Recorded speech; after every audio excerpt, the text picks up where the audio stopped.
동시효과 구간 보겠습니다. 3시 27분 11초 지나가고 있습니다. 3분 남겨두고 있는 상황이고요. 큰 이변 없이 코스닥이 지금 후반에 흐름이 좀 힘이 빠져서 저점 부근에서 마감될 것 같습니다. 코스닥 900선을 내줄 것인가 말 것인가 지금 막판까지도 알 수가 없습니다. 기로에 서 있고요. 코스피 같은 경우는 오히려 동시효과 구간 낙폭이 좀 줄어들면서 종가 수준에서 전일 종가 수준에서 비슷하게 거래 마칠 것으로 예상됩니다. 코스피부터 보시죠. 현재 전고를 대비로는 0.03%포인트로 1포인트 미만의 제한된 하락으로 2679.67포인트 정도 선 거래 마칠 예정입니다. 이번 주는 계속해서 약보합권 정도 되네요. 거래소에서는 월화수 계속 이런 흐름입니다. 그리고 한 3시 구간 정도의 장중 저점 2670선 잠깐 이탈이 나왔는데 오히려 후반에 약간 만회가 되죠. 다음은 코스닥입니다. 코스닥은 그렇지 못합니다. 현재 저점 부근에서 힘을 쓰지 못하고 있는 상황 0.85% 하락하면서 899.85포인트 그래도 종가까지 계속 보셔야 될 것 같아요. 900선하고 큰 차이는 없는데 이 근처에서 종가가 형성될 것으로 보입니다. 이번 주 900선 언저리를 계속 맴돌고만 있습니다. 하루 오르고 하루 내리는 흐름 오늘까지도 이어집니다.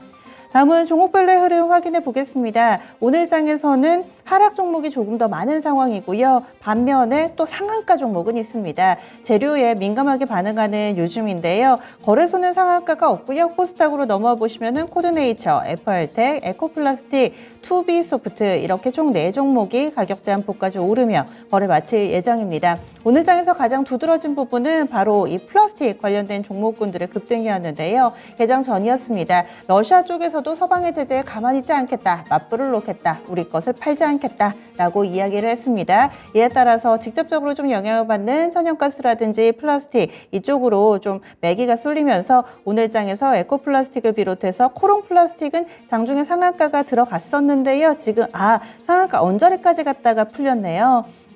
약간은 좀 아쉽게 한 20% 정도, 21% 정도의 상승으로 윗꼬리가 다소 형성되면서 거래 마무리될 예정입니다. 그 밖에 투비소프트 같은 경우는 개별 내용이 있습니다. 이 종목은 무상증자, 무상감자죠. 무상감자 결정이 나오면서 오늘 장에 가격 제한폭까지 오르는 모습을 보여주고 있는 거고요. 또 5G 관련주들을 빼놓을 수가 없습니다. 삼성전자의 대규모 5G 장비 수주 소식이 나왔는데 종목별로 희비가 엇갈렸습니다. FR텍 같은 경우는 상한가에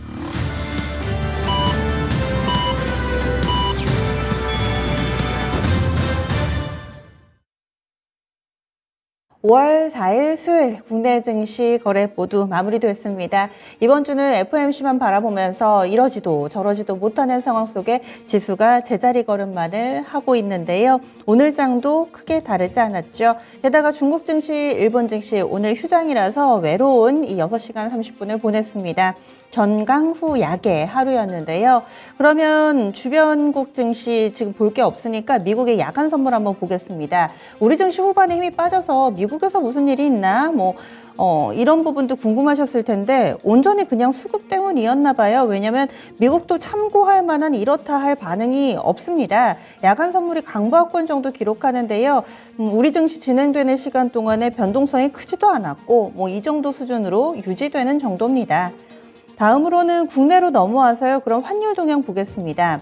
증시가 전강 후 약의 흐름을 보여주면서 점차 안전자산 선호 심리가 뚜렷해졌는데 환율에도 이 부분이 반영이 됐습니다. 그래서 같은 맥락에서 시장이 후반 갈수록 투심이 별로 안 좋아진 모습이었는데요. 오늘 원달러 환율 밴드는 1259원에서 1265원으로 6원 정도의 밴드를 형성했습니다. 장 초반에는 1260원도 하회하면서 계속 위험자산 선호 심리가 좀 나오나 싶었는데 분위기가 바뀌었죠. 그래서 낙폭이 많이 만회가 됐습니다. 종가 확인해 보시면은 1원 50전밖에 안 밀렸습니다. 1266원 30전. 고점 부근에서 마감이 됐네요. 원달러 환율이 지금 마이너스로 집계되고 있기는 한데 장중 저점 대비로는 낙폭이 좀 많이 만회가 된 거거든요. 그래서 후반 들어서 원달러 환율 낙폭이 빠르게 좀 만회가 됐습니다. 그래서 원달러 환율 일단 3거래일 만에 하락으로 전환되기는 했는데 낙폭 역시도 깊지는 않았다는 점, 약간은 원달러 환율 상승 분위기 속에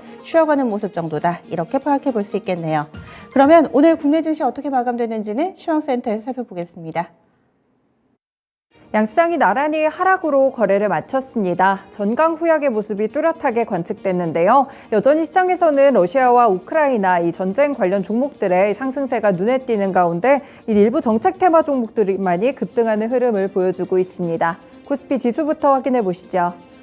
네, 오늘 코스피 지수 마감가는 2680선 아래쪽에서 형성됐습니다. 2677포인트를 기록했고요. 약보합권 정도의 시세, 거래 대금은 10조 원 안쪽을 기록했습니다. 분봉 차트도 확인해 보시죠. 네, 오늘장 코스피의 움직임을 좀 살펴보시면요. 일단 상승 출발하면서 기대감을 줬지만 점차 힘을 잃어가는 모습이었습니다. 이렇게 차트상으로도 아래쪽으로 쭉 내려가는 모습이 관측됐고요. 네, 막판에는 약보합권 이상을 이탈하기도 했었지만 약간의 회복세 기록하면서 약보합권 수준의 제한적인 낙폭을 기록했습니다. 그래도 2680선을 다시 한번 하회했다는 점이 특징이 되겠습니다. 다음으로 수급 살펴보시죠. 네, 오늘 수급을 보시면요. 일단 개인 쪽에서 매수세가 유입되는 흐름이었고요. 결국에 967억 원 사자세로 거래 마쳤습니다. 외국인 같은 경우에는 막판에 소폭 매수 전환이 이뤄지면서 327억 원 사자세를 기록했고요. 기관 쪽에서는 오늘 사모펀드를 중심으로 물량이 다수 출회됐습니다. 1,491억 원 매도 우위였습니다. 업종별로도 확인해 보겠습니다. 네, 전반적으로 봤을 때는 하락했던 업종들이 더 많았고요. 그 가운데서는 섬유 의복 섹터가 2%대 내림세로 가장 크게 집계가 됐습니다. 대형 종목인 FNF를 포함해서 일부 종목들의 하락세가 눈에 띄었고요. 의약품 섹터 같은 경우에도 대형주들과 중견주들까지도 일제히 하락하게 되면서 1.8% 하락세로 집계가 됐습니다. 그 외에는 종이 목재, 음식료품, 비금속 광물도 1% 가까운 하락세를 기록했는데요. 특히나 음식료품 섹터 같은 경우에는 계속해서 전쟁 관련 쪽으로 해서 상승세를 기록하다가 이틀째 하락하고 있습니다. 네, 반면에 올랐던 섹터들도 확인해 보시죠. 네, 오늘 가장 분위기가 좋았던 쪽은 바로 전기가스업 섹터입니다. 3%대 오름세를 기록했는데요. 오늘 한국가스공사도 올랐고요. 한국전력도 큰 폭의 상승세를 기록했습니다. 개별적으로 좀 보시면 한국가스공사 같은 경우에는 천연가스 가격이 고공행진하면서 다시 한번 가스 종목들의 상승세로 이어지고 있는 상황이고요. 한국전력 같은 경우에는 정책적으로도 묶어보시면 좋겠습니다. 탈원전 관련 종목으로 묶이게 되면서 이 탈원전 폐기 정책, 차기 정부 정책에 대한 기대감이 실리며 다시 한번 상승했습니다. 네, 그 외에는 금융업 섹터가 전반적으로 상승세를 기록했고요. 0.4% 오른 가운데 은행업종이 0.6%, 보험업종이 1% 가까운 상승 탄력을 기록했습니다. 넘어가서 시총 상위 종목들입니다. 네, 오늘 마감가 분위기 보시면요. 혼조세 정도로 거래를 마친 모습인데요. 반도체 쪽부터 체크해 보겠습니다. 네, 삼성전자를 보시면 일단 외국인이 소폭 매수 흐름을 보이게 되면서 오늘도 강세에 마감했고요. 0.5% 오르면서 67,900원을 기록했습니다. 네, 반면에 SK하이닉스 같은 경우에는 3거래일째 하락하면서 오늘도 0.4% 내림세로 집계가 됐고요. 109,500원으로 거래 마쳤습니다. 네, 2차 전지 섹터를 좀 살펴보시면 오늘 분위기가 그닥 좋진 못했죠. LG에너지솔루션은 벌써 9거래일째 주가가 약세 흐름을 걷고 있습니다. 1.4% 하락하면서 40만 1,500원으로 거래 마쳤습니다. 삼성 SDI 같은 경우에는 반면에 최근에 좀 상승 탄력이 관측이 됐었죠. 이 때문에 물량이 나온 것으로 보이고요. 1.9% 밀리며 61만 2천원으로 거래 마쳤습니다. 네, 플랫폼 종목들도 살펴보시면 오늘은 좀 상승 탄력을 기록하다가 시장 탄력 둔화와 더불어서 주가도 주춤해지고 있었는데요. 네이버는 보합권 수준으로 28만 2천원 기록했고요. 카카오가 0.5% 오른 8만 9천원을 기록했습니다. 네, 카카오 같은 경우 1분기 컨센서스를 하회하는 실적이 나왔고요. 영업이익은 지난해 대비 1% 성장하면서 다소 정체된 모습을 기록했다는 점도 특징입니다.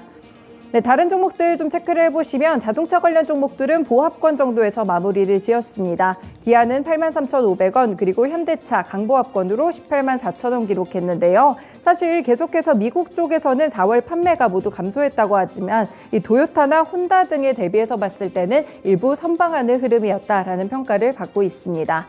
네, 포스코 홀딩스가 0.8% 오르면서 오늘 29만 1,500원으로 거래 마쳤고요. 네, 금융 종목들이 다시 한번 상승하는 흐름을 기록하고 있습니다. KB금융도 2% 오르며 6만 원 선 바로 밑쪽을 건드렸고요. 신한지주도 2% 상승하면서 42,500원을 기록했습니다. 네, 오늘장 대형 바이오 종목들 삼성바이오로직스와 셀트리온은 1% 넘게 하락세를 기록했습니다. 넘어가서 특징 종목들 체크해 보시죠. 네, 푸틴 러시아 대통령이 보복 성격의 경제 제재 관련한 내용에 서명했습니다. 이에 따라서 외국 기업과 단체, 개인 등의 러시아산 제품과 원자재 수출을 금지할 것으로 보이는데요. 국내 역시나 포함됐을 가능성이 제기되고 있고요. 일단 석유화학 제품의 제조 원가의 70%를 차지하는 나프타를 비롯해서 유연탄 그리고 무연탄, 철강같이 러시아의 의존도가 높은 종목들이 부각되고 있습니다. 네, 오늘은 특히나 플라스틱 쪽 나프타 관련 종목으로 좀 매기가 확실히 집중되는 흐름이 나타났고요. 최근에 전쟁 관련 종목들의 변동성이 좀 크게 나타나고 있습니다. 어제 같은 경우에는 농기계 관련된 종목들의 급등세가 확인됐다면 오늘장은 빠르게 길게 음봉을 좀 달면서 농기계 관련 종목들은 하락하거나 탄력이 둔화됐다는 점도 특징입니다. 네, 오늘 올랐던 종목들 가운데 코오롱 플라스틱을 보시면요. 겹포제입니다. 한 가지로는 또 1분기 호실적이 확인이 됐는데요. 분기 최대 실적을 기록했다고 하고요. 오늘장 22% 급등하며 15,650원으로 거래 마쳤습니다. 네, 새우 글로벌도 체크해보시면 15% 급등하면서 2,355원입니다. 플라스틱의 핵심 소재인 ABS 원료를 공급하고 있다는 점이 오늘장 부각됐습니다. GNC 에너지도 21% 급등이 나왔고요. 마지막까지 거래 제한폭으로 올려준 종목 바로 에코플라스틱입니다. 3,740원으로 거래 마쳤습니다. 그 외 세린 BNG를 보시면 10% 오름세를 기록하면서 2,655원으로 종가 형성했습니다. 네, 다음으로 코스닥 지수 확인해 보겠습니다.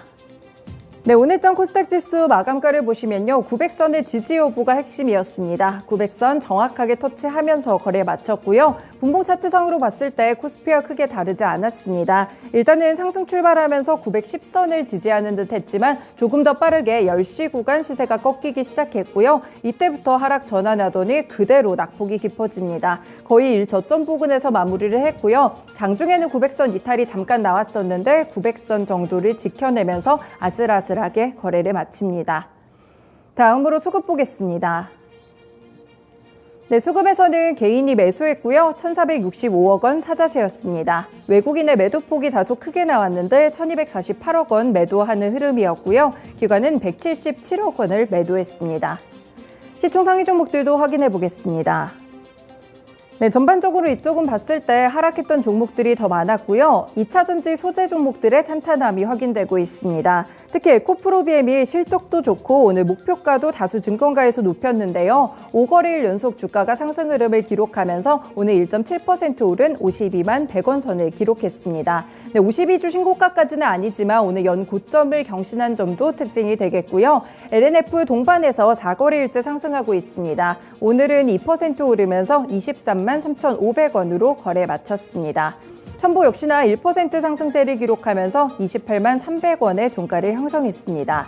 셀트리온 그룹주들은 나란히 2% 가깝게 하락세로 거래 마친 점 눈에 띄고 있고요. 게임 종목들을 보시면 카카오게임즈는 오늘 1% 밀린 58,500원을 기록했습니다. 네, 에코프로비엠이나 이런 종목들과는 조금 다르게 오히려 증권가에서 1분기 실적 발표 이후 목표가를 낮추고 있는 모습이 오늘장 확인이 됐고요. 그대로 영향을 받습니다. 펄어비스 약보합권으로 65,500원 기록했고요. 위메이드 강보합권 81,100원으로 종가를 형성했습니다. 네, H7B나 알테오젠 같이 이렇게 제약바이오 종목들 여전히 밀리고 있는 모습 확인이 되고요. 두 종목 모두 3거래일째 주가가 하락하고 있습니다. 알테오젠은 3.5% 밀린 54,700원으로 거래 마쳤습니다. 콘텐츠 종목들도 1%가량의 하락세 기록하면서 CJ E&M, 스튜디오 드래곤 모두 하락으로 거래 마쳤고요.